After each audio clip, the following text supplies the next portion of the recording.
Good afternoon, and welcome to our TPEA sponsored Lunch and Learn today. We're talking about life insurance, the basics, just kind of a one-on-one overview course today. And before we get started, just a couple of quick housekeeping details as people are logging in and getting signed on here right at the top of the hour. Just a couple of reminders that all participants are in a listen-only mode. And what that means is if you've got questions or you want to make a comment, feel free to drop it into chat, put it in the Q&A feature, and we can respond accordingly if we need to. We'll be able to stop and answer questions. If you want to hold until the end, we can do that as well.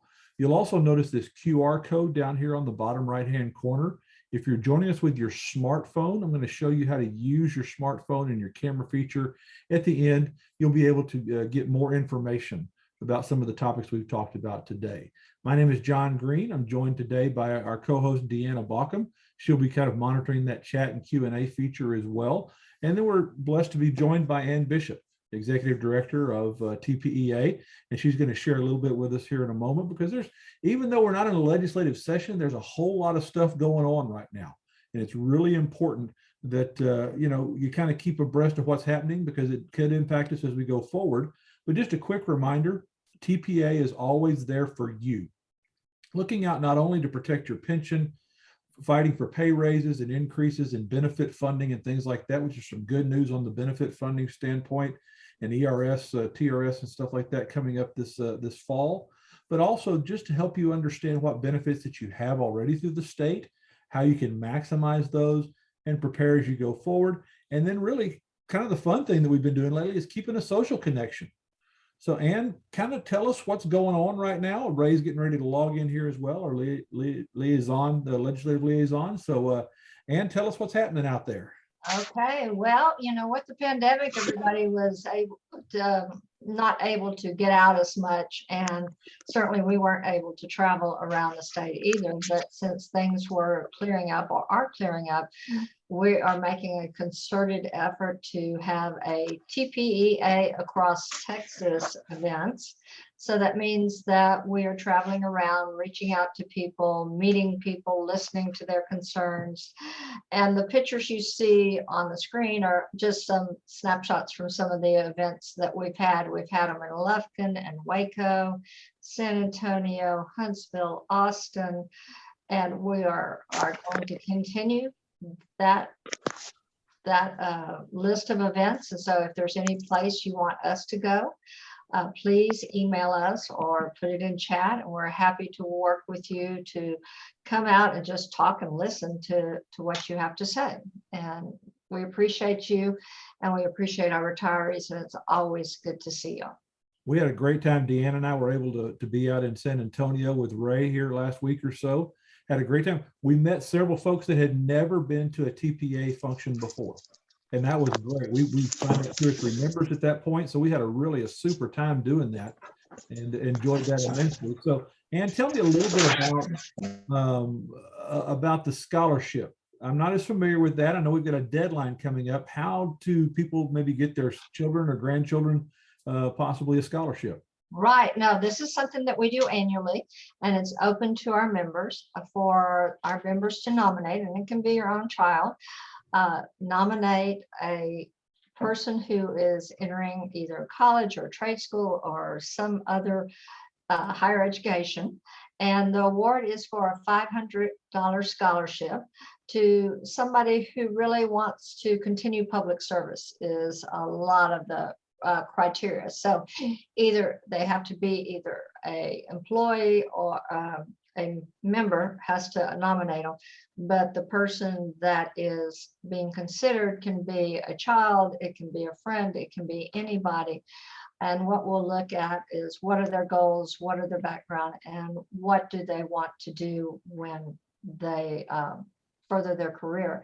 For instance, last year, the lady who won the scholarship was in nursing school. She had worked for a state supported living center, and what she wanted to do after she got out of nursing school was to continue working for the state supported living center in a different capacity, obviously as a registered nurse.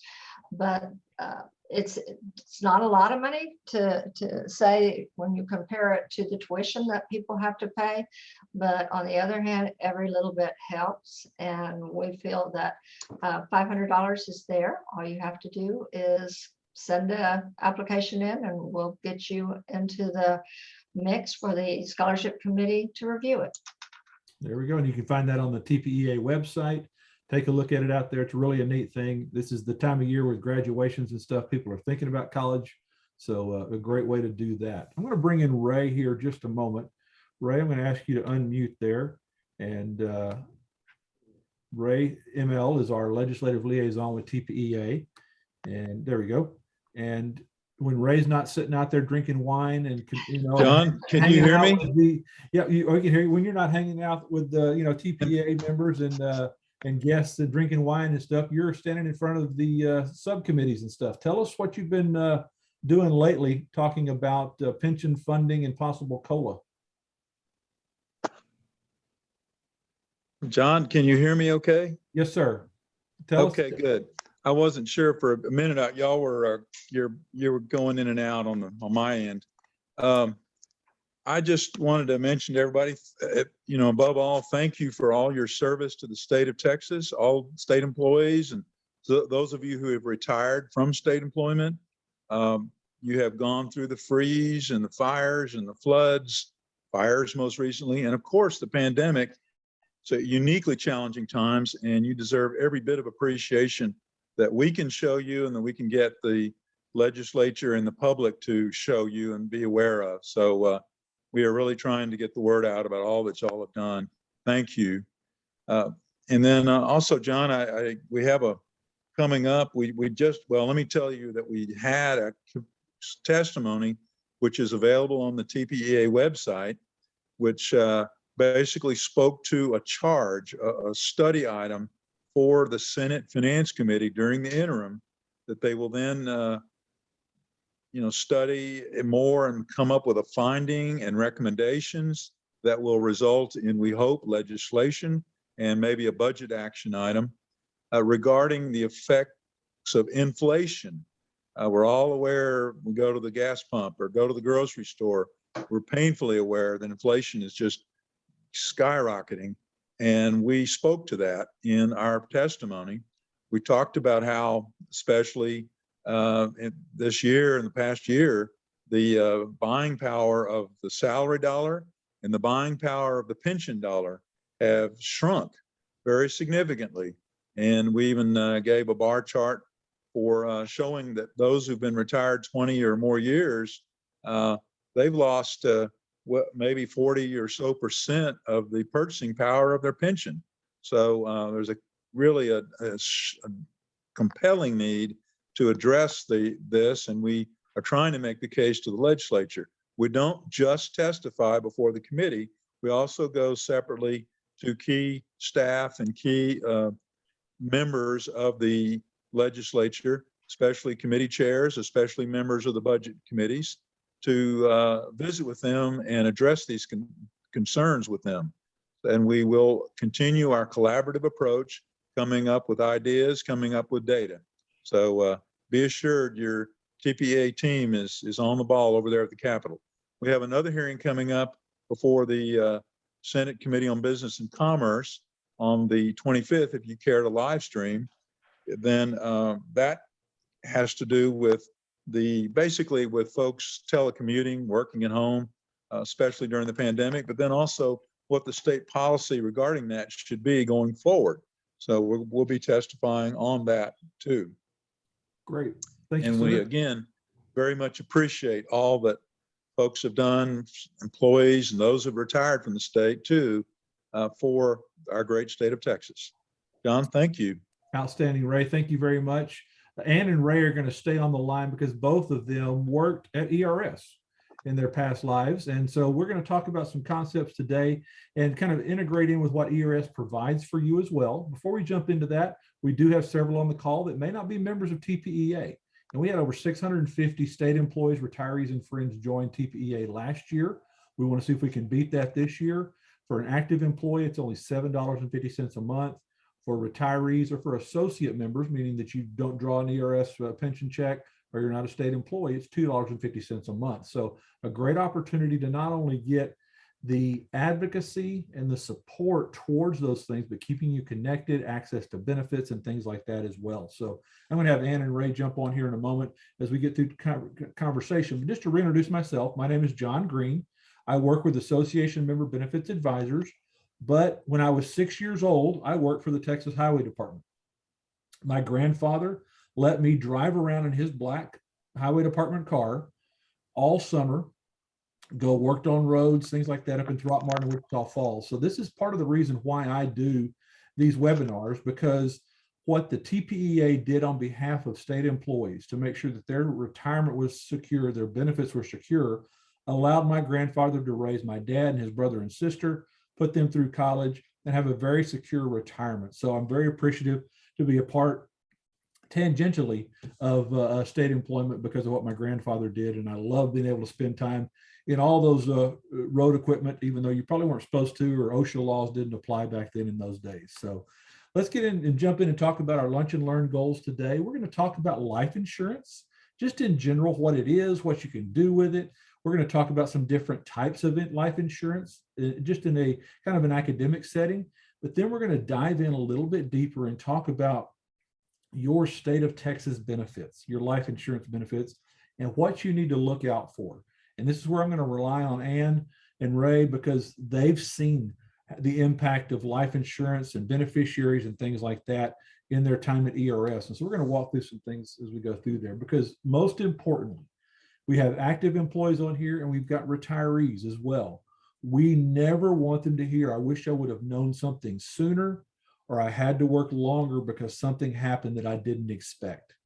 And so the more knowledge that you have about what the state provides for you in life insurance, what you can use life insurance for, and what it's about, the better informed you can be and the better prepared you can be as well. So just at a high level, what is life insurance? It's really just a contract between you and an insurance company where you, or maybe the state in this case, possibly could pay for premium in exchange for the promise to pay a lump sum payment to you in the event of your death. And you get to pick who the person or the persons that receive that benefit whenever you pass away. So really what it does at a basic level, it replaces our economic value when we're gone. And that's just a basic overall look at what life insurance does from a real base standpoint. There are multiple different variations of life insurance, which we're going to touch on just a little bit. They can do other things. I call them bells and whistles and things of that nature, but we may spend more time in a 201 class talking about that later on. But really, life insurance has 5 basic functions for you. First of all, it provides cash to replace lost income or a lost pension. And we're going to talk real briefly about pension and why that can replace that, depending on how you select to receive your pension. You can use it to pay off large debts. Some people think about paying off their home, student loan debt, credit cards, business loans, long-term care expenses. If they didn't have long-term care insurance but had to go into a nursing home, they could pay that back to your family, that type of thing. Final expenses, cremation, burial costs. If you've ever had to pay for a funeral here lately, you know that those costs are going up high, very significantly. Cremation is becoming much more popular because of the cost and the ability to do it quicker as well. And then you can use life insurance proceeds to leave a legacy, pay for college expenses for your kids or grandkids, give it to church, charity, things of that nature. And overall, just give you peace of mind for your family that if something happened to you or something happened to someone in your family, that you wouldn't have to immediately have to worry, what am I going to do financially? And so we're going to talk a little bit about that as we go through here. If you've got questions, drop them into chat, into Q&A. Deanna will be monitoring those. If necessary, we can stop and talk about that, or we may hold them all till the end as well. And you think about life insurance at a lot of different stages, and life insurance is designed to be there for you at all different stages of your life. If you're young, it's very inexpensive. It's easy to get coverage because we're usually more healthy when we're young, and you can lock in those rates that way. And you can use it to, if you're not married, to pay off student loan debt. The one thing about student loan debt that blows me away, you can discharge every other type of debt that you have in your life through bankruptcy or even by passing away. You can't discharge student loans even by dying. Your family still is responsible for that. So you can use that life insurance to take care of that, help pay off any debt, final expenses. My wife and I have life insurance policies on each one of our 3 adult children. They're all in various stages of early career and still in college, but just knowing that we could pay for their final expenses, we've got that taken care of that way. If you're married and you have family or not, in terms of children or not, you can use the life insurance to pay off your expenses like a mortgage so that your spouse can live in the house debt-free, because there's so many 2-income family households that you may have to replace that income that way. Everyday expenses, keep your spouse debt-free. My brother-in-law, his first wife passed away, and he had to use life insurance proceeds to provide for childcare because he still had to work. So he needed that situation. So you can use it for that. You can also use it for future college, things like that, expenses that way. As you maybe move into that empty nest period and you're getting closer to retirement, the kids are out of the house and they promise never to come back. You've paid their college expenses off that way. Life insurance can be there to protect your pension from the standpoint, if you pass away and you left your pension in a certain selection, you can replace that. You can use it for medical expenses after somebody's passed away. There are some provisions oftentimes that accelerate benefits while you're living within a life insurance policy to pay for terminal cancer diagnosis, things like that, long-term care. And then when you're well into your retirement years, you can, like I said, leave a legacy, help defray expenses for that surviving spouse as well. So conversations that you can have, lots of different reasons in there that you can use for life insurance that way. There are 3 main types of life insurance. When I say types of life insurance, categories of life insurance. Now, there are 1,000 different variations off of this, and we'll jump into it in a 201 conversation. But for today's purposes, just the basic overview, there are 3 types. There is term insurance, whole life insurance, and universal life insurance. Term insurance is basically what it says. It is for a fixed period of time, or for a term. It's the least expensive type of life insurance you can get out there. It's fixed premium, meaning that you'll pay the same amount every year or every month, however you decide to pay for that. And it will cover you for X period of time. Most of the time it's 5 years, 10 years. Sometimes you get 20 or 30-year coverage. It's great, like I said, for younger people because it's less expensive. Maybe for families, you can use it to make sure that your income is protected if you pass away while you have young children in the household. To give you an example, my wife and I both took out, I would consider them large life insurance policies, basically 10 times our income, that if one of us passed away while our kids were still alive or still young in the household, we were responsible for them, it would pay for either one of our mothers to stop their job and to take care of the kids when they were little. So it just gave us peace of mind knowing that we wouldn't have to change my family's lifestyle. If I passed away or my wife passed away, we'd still have childcare in that regards. One thing you want to look at for term insurance, it is what is called conversion privilege, meaning that anytime during the life of your policy or at the end of that term, do you have the ability to convert it to a permanent policy without any type of medical qualifications? As we get older, it gets harder to qualify based on medical situations we may have had in a history or something like that.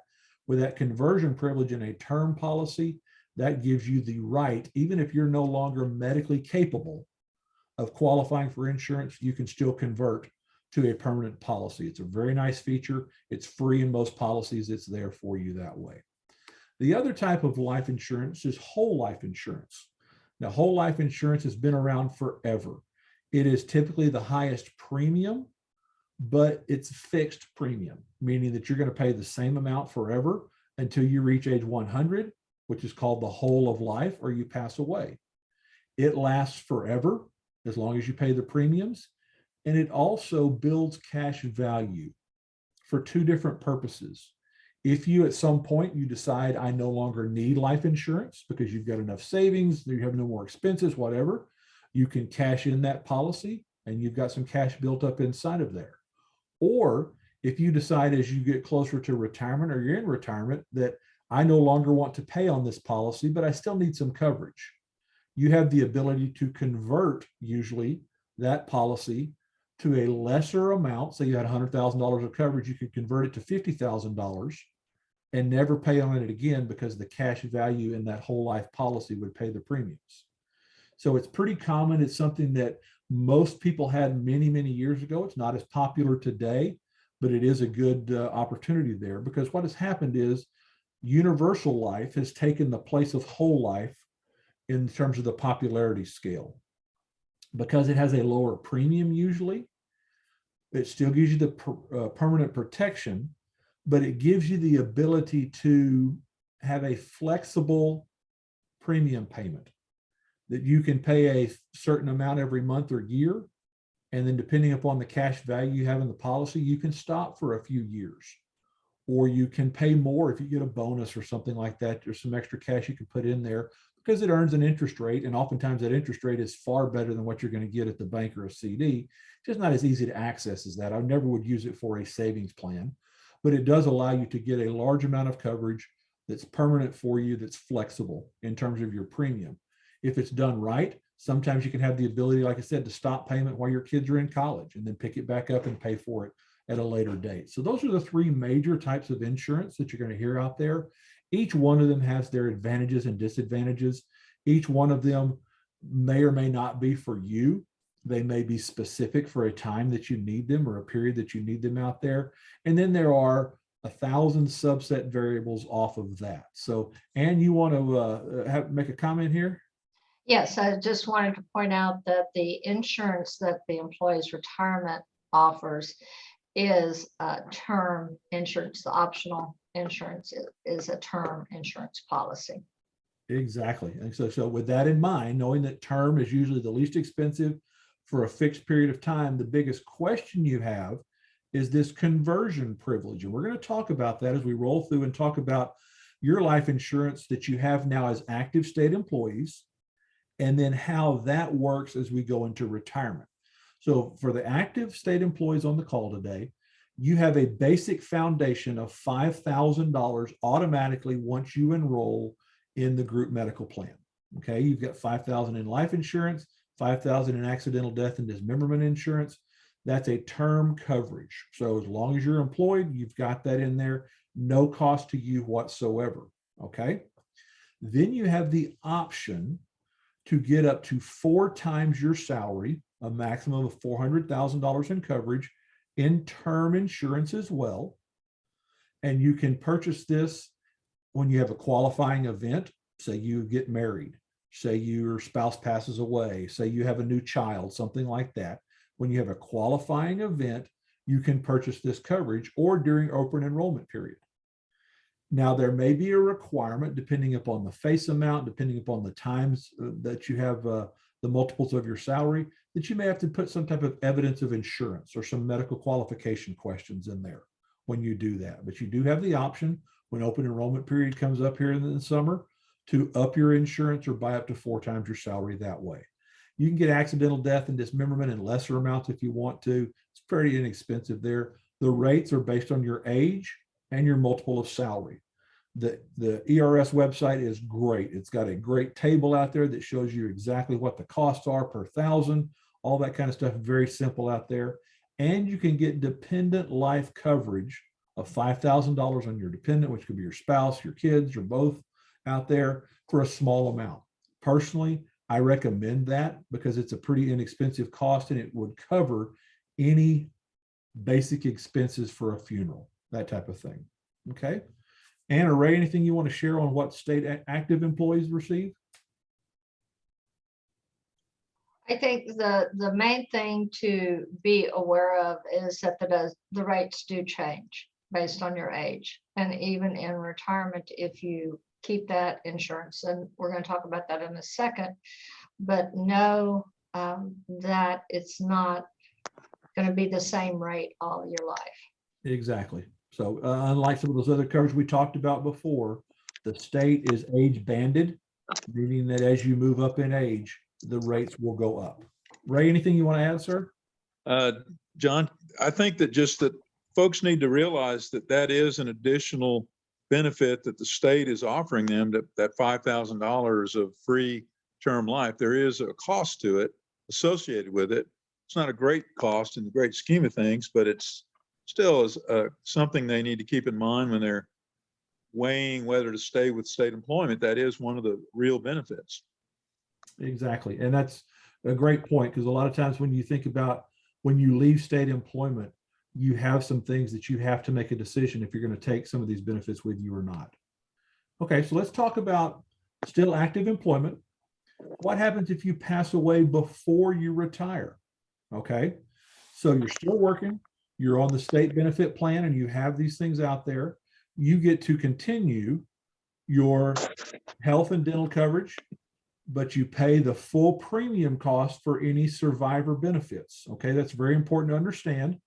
For the 21-22 year, the coverage for a family is about $1,200 a month. So the state doesn't subsidize that amount as much as they do when you're an active employee and when you're still alive. If you were enrolled in a state health plan, your beneficiaries would receive a $5,000 life payment. If you had any additional life insurance, you would get that as well. Your beneficiaries would be. And the death benefit plan, we're going to talk about that. You will get that if you've been, if you're eligible for the death benefit plan, if you've enrolled and taken care of that for employees over 10 years of service. And then you would get back your lump sum of your contributed ERS contributions plus interest, depending upon, again, that death benefit plan. So what you've got to consider right now, if you're an active employee, would you qualify for more insurance if you need it through the state? Would you have enough if you died prematurely? Meaning if you've got young kids, if you've got a mortgage, things like that, is what you have through the state enough to pay all those things off if you have to pass away while you're still an employee? Third, and probably the most important, and I know Ann and Ray have probably seen this, Deanna and I have seen this over our careers, who are your beneficiaries? There are many times in my career, I used to work in human resources for another company, and I would go out and take beneficiary life insurance checks to ex-spouses, not to their current spouse, because they forgot to change. The employee who died forgot to change their beneficiary. Or I will take 2 checks out to 3 kids. It'll be to the 2 oldest kids, but not to the 3rd child that came along a few years later, because they didn't check their beneficiaries. If anything that you do after you leave this conversation today is to go out and check your beneficiaries, that'll be something that's very important to you. So make sure you know who your beneficiaries are, get those correct, check those things there. And then, can you take your life insurance with you if you leave the state? Meaning, if you don't retire and you go to work in the private sector, what happens to that life insurance? You need to consider those things. You need to consider what's out there for you. Now, let's talk about that death benefit plan. And I'm going to ask Ann or Ray to jump in here and kind of fill in some gaps if you've got questions out there.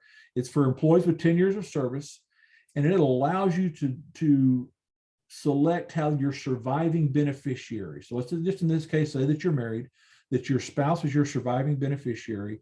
It allows them to select how they're going to receive your pension. You can say, I'm going to let it be the beneficiary's choice, meaning that your spouse could decide, I want to take a lump sum, I want it paid out, however they want to do that, or in some type of guaranteed period. So it allows you to do that. Once you turn 10 or have your 10-year anniversary with the state, you need to make that selection immediately. Again, you need to update those beneficiaries, make sure those are right there.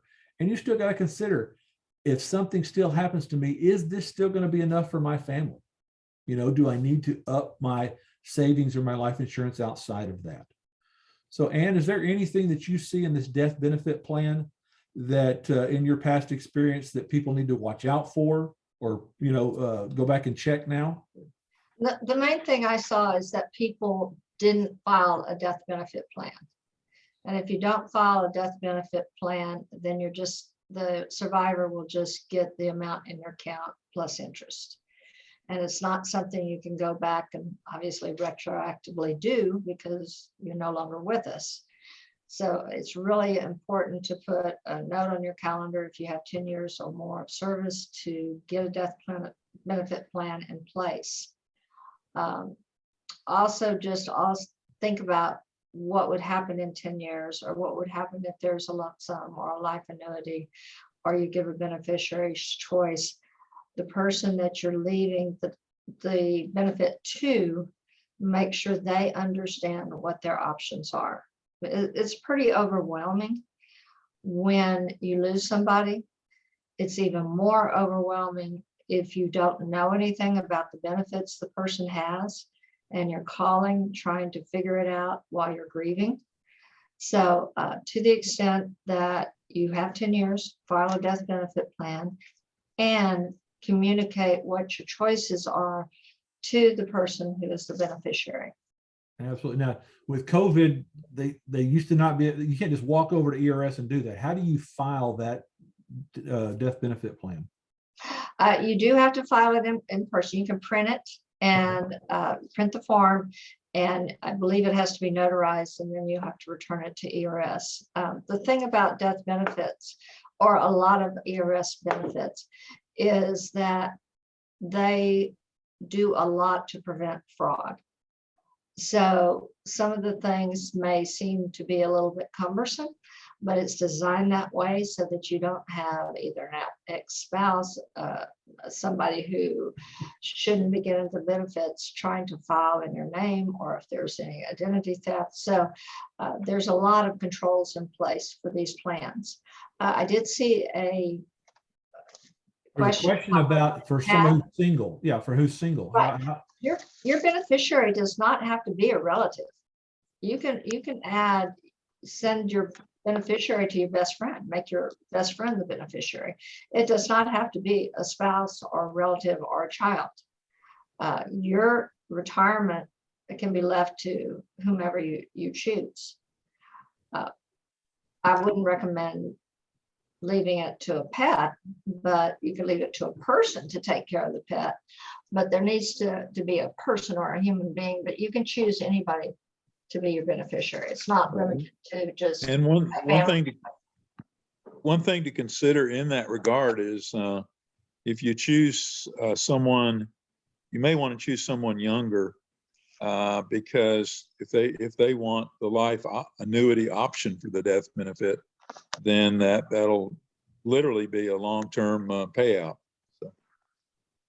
And the follow-up question was yes, but is that impacted by the 10-year guaranteed annuity? The 10-year guaranteed annuity is a guaranteed annuity for 10 years. So it doesn't matter who the beneficiary is. Of course, if they're older than you are and they pass, then that's going to go in their estate and be a different process. But the 10-year annuity will be paid every month for 10 years. And again, it doesn't matter who the payee is, as long as it is somebody with basically a tax ID number. Right. And what you'll find is when you have these choices, as Ray mentioned, based on the age of the beneficiary, that life annuity will be calculated that way. And it'll probably be a much lower amount if they're a whole lot younger, but it will run out that way. The 10-year, it will be in a compressed time period, a little bit more money out there. We've had some questions, Ann, about do you have to leave your retirement to a spouse? I know there are some Texas laws that say if you don't leave it to your spouse, you have to have them acknowledge it or something to that effect. Is that correct? Yes, there's some paperwork you have to fill out. Of course, the death benefit plan is part of the paperwork that you fill out. You generally, if you are not leaving some of your benefits to a spouse, this is a community property state, you have to get the person to sign off on who you're leaving it to. But generally, that's just a formality. Of course, that's up to your relationships and whether or not that is a formality or not. But yes, if you are married and you have a benefit that would be considered community property, then you do have to get a waiver from your spouse. Okay. And then we had somebody ask about, a child as far as a beneficiary in the death benefit plan. Yes, you can put a child on there.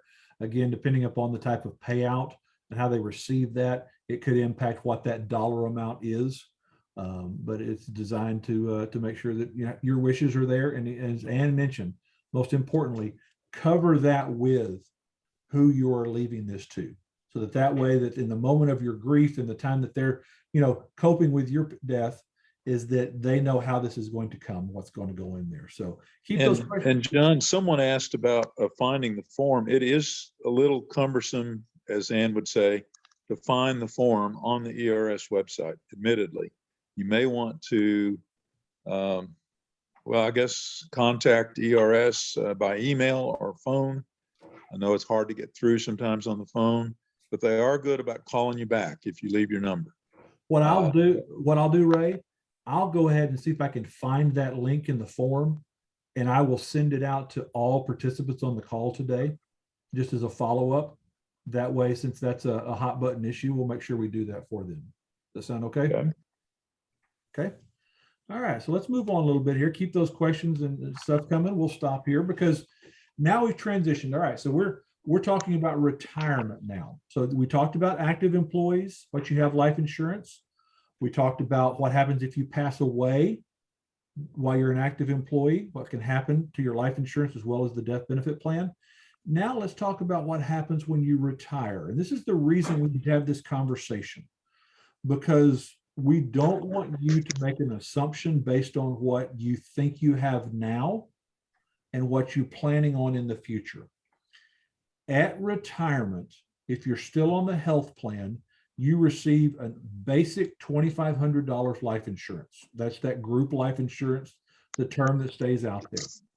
You'll also get that $5,000 death benefit, like we talked about from the death benefit for retirees there.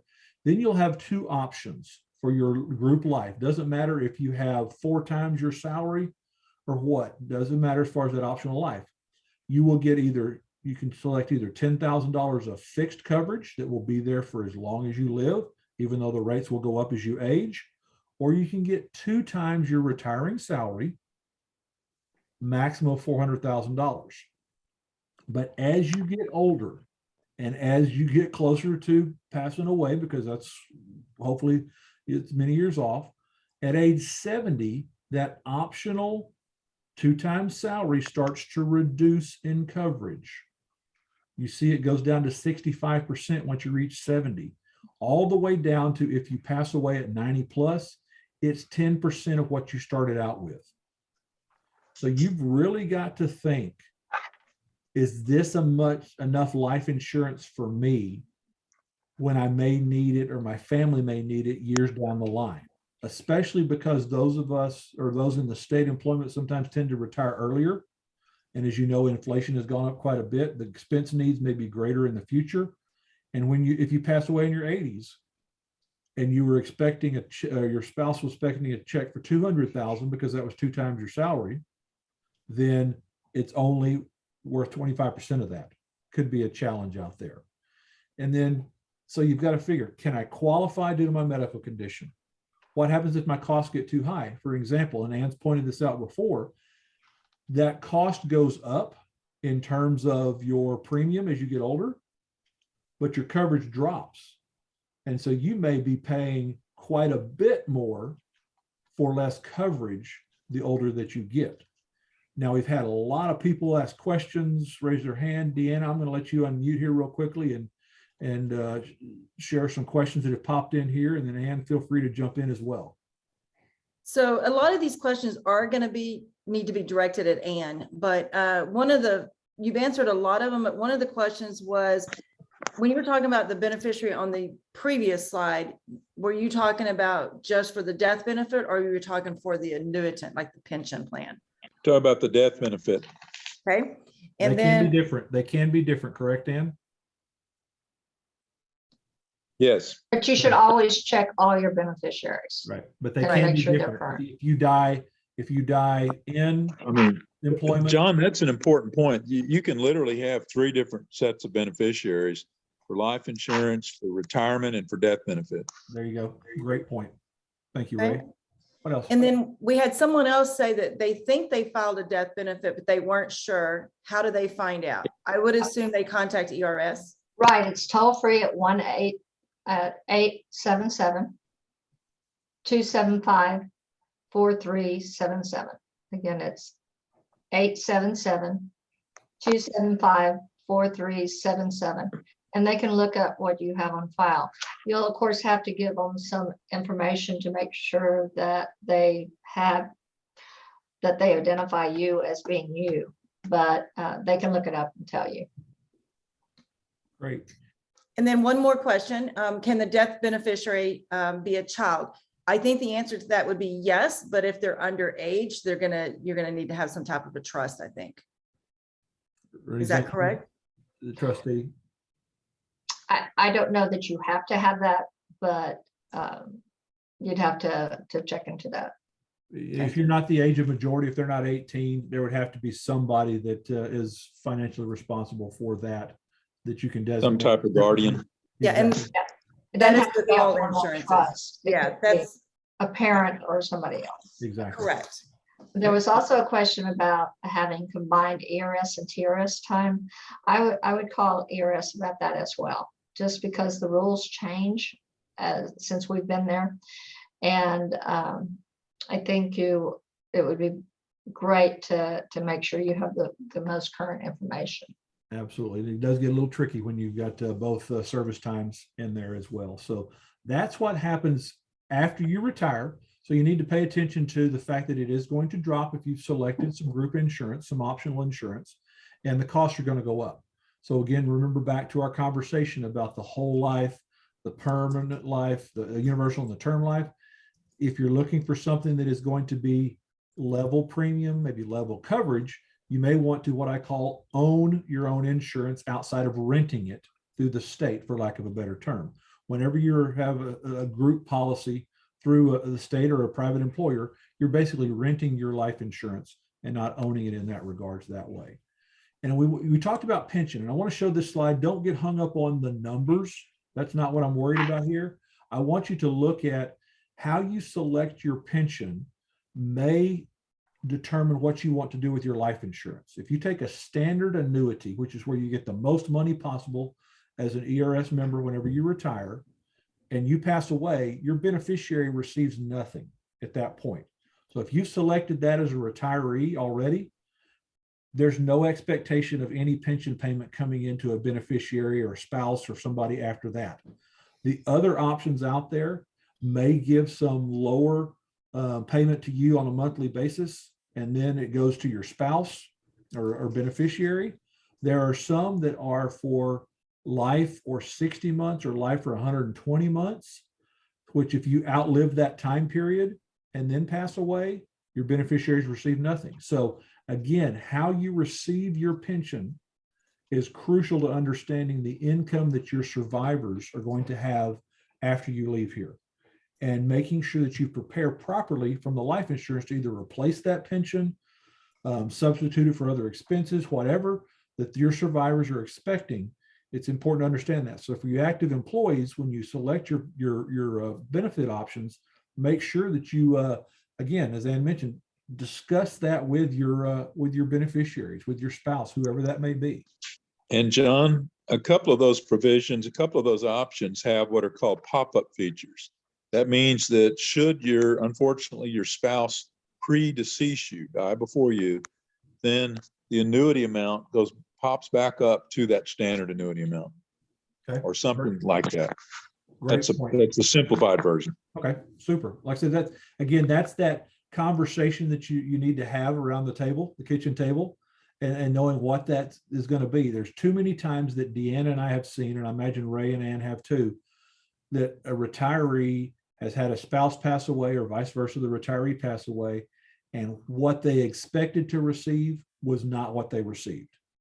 And it's better to head it off now and prepare for that as you go forward.